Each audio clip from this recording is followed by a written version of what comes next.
వాళ్ళ రాజ్యసభ కూడా తీసుకున్నాం. సో అంటే వైఎస్ఆర్ కాంగ్రెస్ పార్టీని నమ్ముకొని ఉంటే ఇవాళ కాదు రేపు పదవులు వస్తాయి.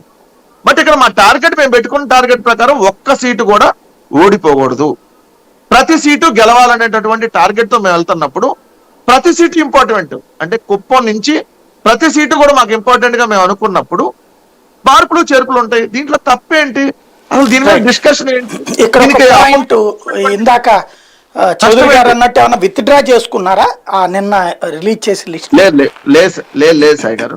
ఆల్రెడీ ఇప్పుడు మా నియోజకవర్గానికి మంత్రిగా నాగార్జున గారు ఉన్నారు. ఇప్పుడు ఆల్రెడీ ఆయన 3 సార్లు కంటెస్ట్ చేస్తున్నారు, 2 సార్లు ఓడిపోయారు, మొన్న గెలుచున్నారు. సో ఇప్పుడు ఆయన్ని ఆల్రెడీ సంతనోతులపాడికి ఇన్ఛార్జ్ గా పార్టీ పంపించడం జరిగింది. మాకు వరికోట అశోక్ గారు వస్తున్నారు. మాకు ఉన్న సమాచారం ప్రకారం రేపు 16వ తారీఖు ఆయన వస్తున్నా అని చెప్పి మాకు ఆల్రెడీ ఇంటిమేషన్ కూడా ఉంది. 16వ తారీఖు వస్తాను, 16వ తారీఖు మా ఆఫ్టర్నూన్ మీటింగ్ ఉంటుందని మాకు ఆల్రెడీ ఇంటిమేషన్ కూడా ఉంటుంది. ఎక్కడ మార్పులు జరిగిన దగ్గర విత్డ్రా ఎక్కడా చేసుకోవాలి. వైఎస్ఆర్ కాంగ్రెస్ పార్టీ ఒక అడుగు ముందుకేసేటప్పుడు 100 అడుగులు ఆలోచించి వేసిద్ది.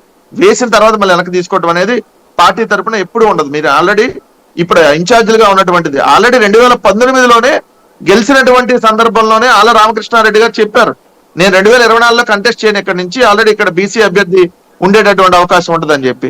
సో అలానే ఆల్రెడీ అనేక చోట్ల ఇప్పుడు మేము ఓడిపోయినటువంటి నియోజకవర్గాల్లో నేను మీకు ఎగ్జాంపుల్ చెప్తాను సార్.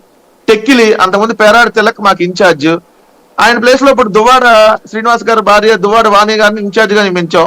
విశాఖపట్నం తూర్పులో విజయ నిర్మల గారు ఉండేవాళ్ళు, అక్కడ మార్చాం ఆల్రెడీ. అంతకుముందు అక్కడ వాసుపల్లి గణేష్ గారు అవతల పార్టీ నుంచి గెలుస్తున్నారు, ఆయన అక్కడ ఇన్ఛార్జ్ గా ఉన్నారు. ఇప్పుడు తర్వాత విశాఖపట్నం పశ్చిమంలో ఇప్పుడు అడారి కిరణ్ గారిని పెట్టాం.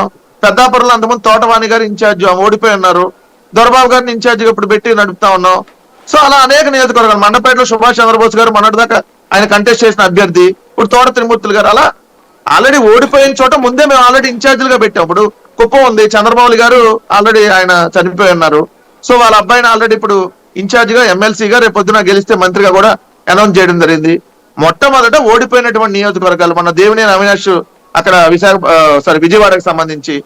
సో అలా ముందు ఓడిపోయినటువంటి నియోజకవర్గాల్లో ముందు ఆల్రెడీ అభ్యర్థుల్ని ఎవరిని ఖరారు చేయాలని ఆల్రెడీ పార్టీ డిసైడ్ చేసింది. ఇప్పుడు ఆల్రెడీ గెలిచినటువంటి దగ్గర వాళ్ళని పక్క కాన్స్టిట్యున్సీలకి మార్చాలా, లేదంటే అక్కడ కొత్తగా వేరే సామాజిక వర్గానికి అవకాశం ఇవ్వాలా, లేదంటే ఒక చోట మనం ఆల్రెడీ 2 చోట్ల 3 సార్లు ఓడిపోయినటువంటి నియోజకవర్గాలకి ఇప్పుడున్నటువంటి మంత్రులను అక్కడ పంపించాలా? ఎందుకంటే ఇప్పుడు మీరున్న తాటికొండ వెరీ టఫ్ సీటు, ఎవరు అవునన్నా కాదన్నా తెలుగుదేశం